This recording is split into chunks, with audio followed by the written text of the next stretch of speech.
Olá pessoal, sejam todos bem-vindos a mais um breve comentário, dessa vez a lição de número 13 da revista Atualidade Cristã, que neste primeiro trimestre de 2025 traz como tema as profundezas da revelação divina na carta do apóstolo Paulo aos Efésios. O comentarista da revista é o pastor Joaquim José da Costa.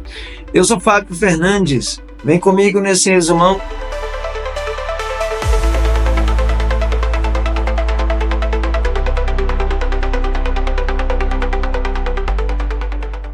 Pessoal, a lição de número 13 tem como título A Contínua Batalha do Cristão. Nesta vida, o cristão tem dois inimigos com os quais lutará até o fim, o diabo e a carne. O diabo é um inimigo vencido, sabe do seu fim, mas não desiste de lutar. Poderia incluir o mundo, mas este é apenas o palco onde se instala o mal que o diabo usa para seduzir os corações e incitar a cobiça dos olhos e da carne. O que o pecado faz é escravizar o homem e, enfraquecido pela servidão, ele se torna vulnerável à manipulação de Satanás. A luta do cristão contra a sua própria natureza, a morte espiritual pós-queda. A sentença pela desobediência foi: no dia em que dela comeres, certamente morrerás. Isso de fato aconteceu. Adão e Eva morreram espiritualmente naquele dia e fisicamente se tornaram mortais. Mas o aniquilamento do corpo ainda durou cerca de 930 anos para eles, tempo suficiente para que o casal gerasse filhos e filhas, nascidos na mesma condição dos pais, isto é, mortais.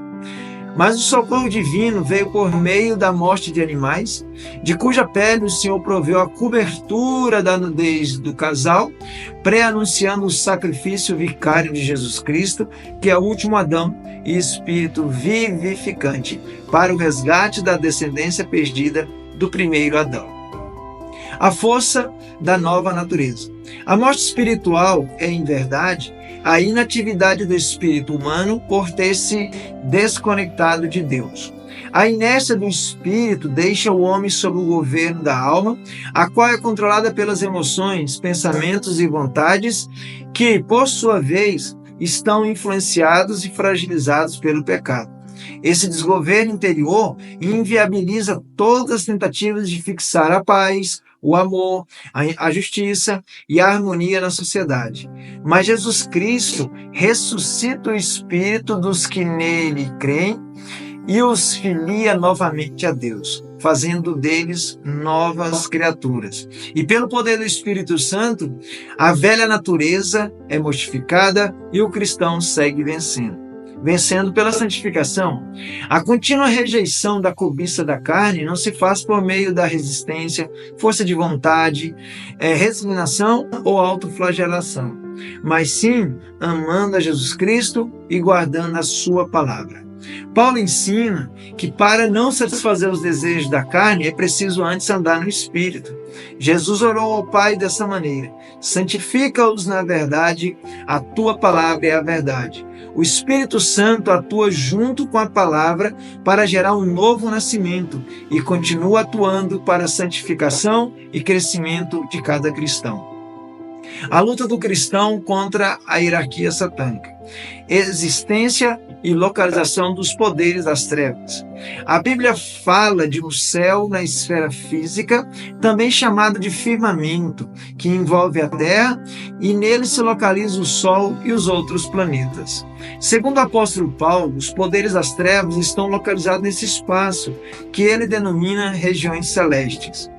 E aí também se encontra o que ele chama de príncipe do poder do ar. Provavelmente esse príncipe é o mesmo que Jesus chamou de príncipe deste mundo, referindo-se a Satanás. A partir dessas regiões, o diabo e toda a hierarquia satânica exercem sua influência sobre os homens em toda a terra. A realidade espiritual neotestamentária. Desde a queda dos nossos primeiros pais, Deus se revela ao homem progressivamente para que este o conheça e o busque. O ponto alto da revelação divina foi a manifestação de Jesus Cristo, o Emanuel, o Deus conosco.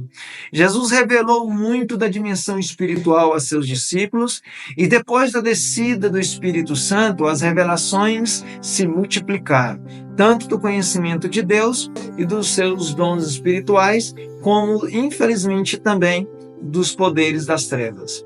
As muitas manifestações de espíritos malignos têm sido identificadas pela Igreja em função dela ter a presença do Espírito Santo.